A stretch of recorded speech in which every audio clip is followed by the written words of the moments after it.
Sinimula na nga kahapon ang implementasyon ng No Contact Apprehension Policy sa mga major thoroughfare sa Metro Manila na nasa ilalim ng jurisdiksyon ng MMDA. Kaya dun sa mga pabiyahe galing ng probinsya papuntang Metro Manila, dapat maintindihan ito ha.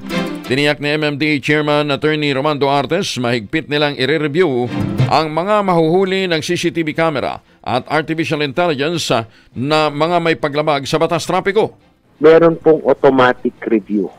In fact, kanina po, tumalik po ako doon sa aming command center at tiningnan ko, meron na po in 1 hour, may na-capture po sila na I think 399 violations. Dami na na. AI. Tapos po, ang na-reject po ay 100 mahigit. Dahil ni-review po ng ating mga tao. So, doon niyo po makikita na ina-address po namin at nakikinig po kami sa hinaing po ng mga tao.